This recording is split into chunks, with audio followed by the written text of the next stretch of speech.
Welcome creators, कैसे हैं आप लोग। तो आज हम लोग करेंगे चैप्टर 12 के एमसीक्यू क्वेश्चन और 15 जो है क्वेश्चन हम लोग इस वाले चैप्टर से करने वाले हैं और सारे क्वेश्चन आपके लिए बहुत इंपॉर्टेंट है, आपके चैप्टर पे बेस्ड है। जो थ्योरी आपने पढ़ी है उसी पर आधारित आपके एमसीक्यू हैं। तो अगर आप लोगों ने चैप्टर अच्छे से कवर किया होगा, थ्योरी क्लासेस सारी देखी होंगी, तो आपके सारे क्वेश्चन सही हो जाएंगे, एक भी क्वेश्चन गलत नहीं होगा। तो आज हम लोग करेंगे चैप्टर 12 उपभोक्ता शिक्षा और संरक्षण। इस वाले चैप्टर के एमसीक्यू क्वेश्चन करेंगे। थ्योरी क्लासेस कंप्लीट हो चुकी हैं और आप लोगों के अब बस 2 ही चैप्टर बचे हैं करवाने के लिए, वो भी बहुत जल्द ही जो है कंप्लीट हो जाएंगे। फिर हम लोग मैराथन्स करेंगे। तो आप लोगों का पूरा सिलेबस जो है बहुत जल्द कवर हो गया है। तो अगर आप लोगों ने सारी क्लासेस नहीं देखी हैं तो प्लेलिस्ट में जाइए, विजिट करिए, आप लोगों को सारी क्लासेस बिल्कुल सीक्वेंस से और चैप्टर वाइज मिल जाएंगी। तो आइए स्टार्ट करते हैं, अपने जो क्वेश्चन है उनको हम लोग लगाते हैं।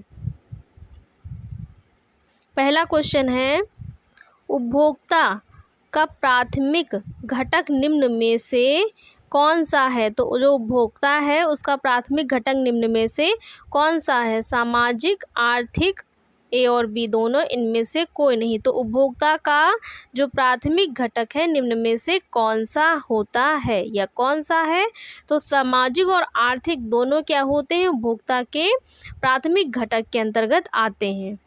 अगला क्वेश्चन है, निम्न में से उपभोक्ता की समस्या कौन सी है। निम्न में से उपभोक्ता की समस्या कौन सी है। मिलावट, अधिक कीमत, गलत मापतौल, ये सभी। निम्न में से उपभोक्ता की समस्या कौन सी है। मिलावट की समस्या, अधिक कीमत की समस्या, गलत मापतौल की समस्या, ये सभी। तो ये सभी जो हैं उपभोक्ता की समस्याओं के अंतर्गत आते हैं। तो ऑप्शन नंबर जो डी है यहाँ पर करेक्ट हो जाएगा। अगला क्वेश्चन है, कंपनी द्वारा बिक्री संबंधी कौन सी योजना अपनाई जाती है। कंपनी के द्वारा जो वस्तुएं होती हैं उनको बेचने के लिए कौन सी योजना अपनाई जाती है। मुफ्त उपहार देना, कूपन देना, दामों में छूट, ये सभी। कौन सा है, मुफ्त उपहार देना, कूपन देना, दामों में छूट, ये सभी। तो ये सभी जो योजनाएं हैं वो कंपनी के द्वारा बिक्री संवर्धन की योजना में अपनाई जाने वाली योजनाएं हैं। तो ऑप्शन नंबर जो डी है यहाँ पर करेक्ट हो जाएगा। अगला क्वेश्चन है, निम्नलिखित में से कौन उपभोक्ता के अधिकार में शामिल नहीं है। तो निम्नलिखित में से कौन सा अधिकार जो है उपभोक्ता के अधिकार में शामिल नहीं है। तो क्षतिपूर्ति संबंधी अधिकार, चयन संबंधी अधिकार, स्वतंत्रता का अधिकार, सुरक्षा का अधिकार। तो इनमें से कौन कौन से अधिकार उपभोक्ता के अधिकार के अंतर्गत आते हैं। अगर वो आप लोगों ने ध्यान से पढ़े होंगे तो आप लोग बहुत जल्दी यहाँ पर आंसर जो है वो जो है आइडेंटिफाई कर लेंगे, क्योंकि यहाँ पर 3 अधिकार उपभोक्ताओं के अधिकार हैं और एक नहीं है। तो पहला जो है क्षतिपूर्ति संबंधी अधिकार, ये भी उपभोक्ता का अधिकार है। चयन संबंधी अधिकार उपभोक्ताओं को दिया गया है, सुरक्षा का अधिकार भी दिया गया है। तो यहाँ पर जो करेक्ट ऑप्शन हो जाएगा आप लोगों का सी, स्वतंत्रता का अधिकार उपभोक्ताओं का अधिकार के अंतर्गत नहीं आता है। अगला क्वेश्चन है, निम्न में से कौन सा उपभोक्ता संरक्षण अधिनियम का अधिकार है। निम्न में से कौन सा उपभोक्ता संरक्षण अधिनियम का अधिकार है। सुरक्षा का अधिकार, चयन का अधिकार, निवारण का अधिकार, ये सभी। तो निम्न में से कौन सा उपभोक्ता संरक्षण के द्वारा प्रदान किए गए अधिनियम हैं उपभोक्ताओं के। तो जो अधिकार हैं, अधिनियम नहीं, जो अधिकार हैं वो कौन कौन से हैं। सुरक्षा का अधिकार, चयन का अधिकार, निवारण का अधिकार।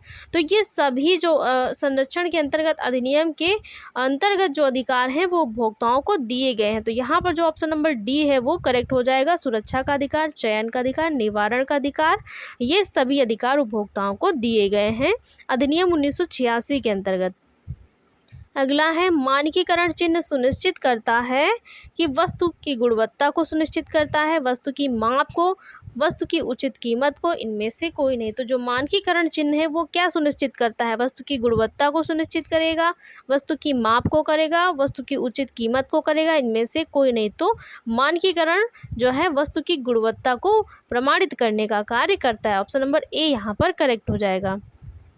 अगला है, भारतीय मानक संस्थान की स्थापना कब की गई थी।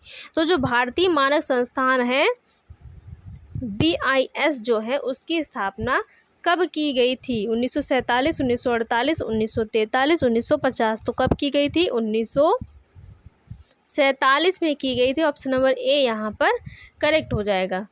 अगला क्वेश्चन क्वेश्चन है, ऊन और ऊनी वस्त्रों पर कौन सा मानकीकृत चिन्ह अंकित होता है? ऊन और ऊनी वस्त्रों पर कौन सा मानकीकृत चिन्ह अंकित होता है? Wool mark, hallmark, silk mark, Agmark. तो जो ऊन और ऊन से बने वस्त्र होते हैं उन पर कौन सा जो लेबल या कौन सा चिन्ह है जो उनको ये बताता है कि ये जो वस्त्र है वो पूर्णतः क्या है, शुद्ध है और ऊनी रेशों से ही मिलकर बना हुआ, इसमें किसी अन्य रेशे की मिलावट नहीं है। तो वो मानकीकरण चिन्ह कौन सा है?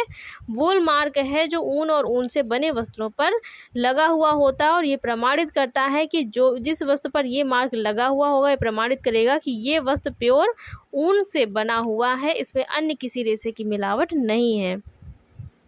अगला है, भारतीय रेशम मानक संगठन कहाँ पर स्थित है? जो भारतीय रेशम मानक संगठन है वो कहाँ पर स्थित है? तमिलनाडु में, उड़ीसा में, केरल में, बेंगलुरु में। तो कहाँ पर स्थित है भारतीय रेशम मानक संगठन? कहाँ पर स्थित है? तमिलनाडु में स्थित है, उड़ीसा में, केरल में, बेंगलुरु में। तो कहाँ पर स्थित है? बेंगलुरु में स्थित है। ऑप्शन नंबर डी यहाँ पर करेक्ट हो जाएगा।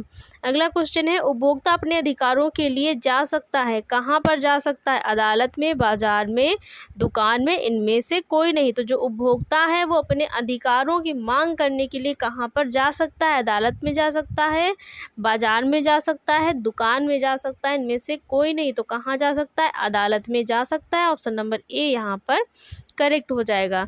अगला क्वेश्चन है, निम्न में से कौन सा भारत का उपभोक्ता संगठन नहीं है?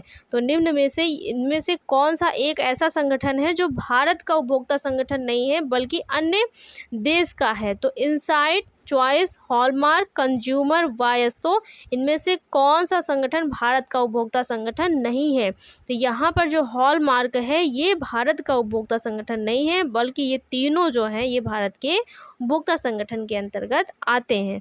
तो यहाँ पर ऑप्शन नंबर सी आप लोगों का करेक्ट हो जाएगा।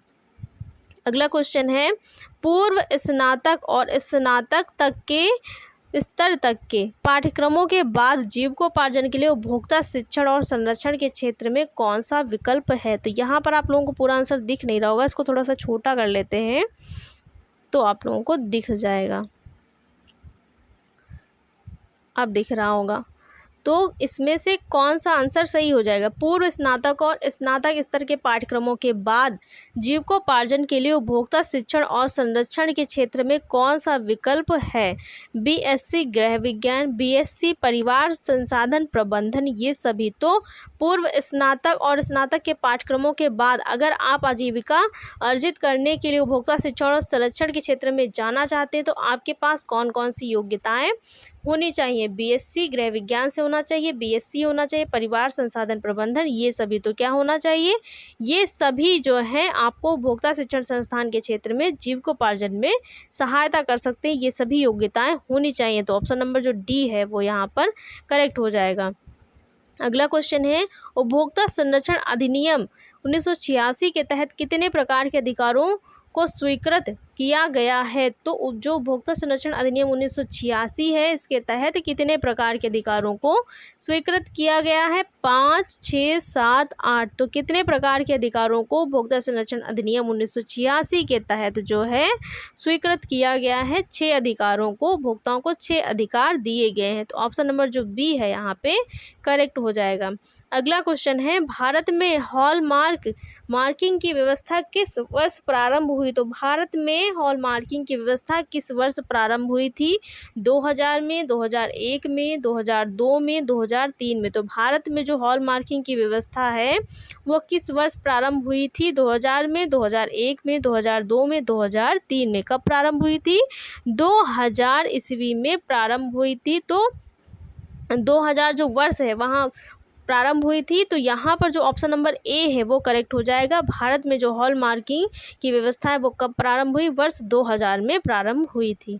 और आप लोगों का लास्ट क्वेश्चन है, नेट फॉर पॉइंट द्वारा प्रकाशित पत्रिका है, नेट फॉर पॉइंट द्वारा प्रकाशित जो पत्रिका है वो इनमें से कौन सी है? नेट फॉर पॉइंट द्वारा प्रकाशित जो पत्रिका है इनमें से कौन सी है? विच है, चॉइस है, इनसाइट है, ये सभी हैं।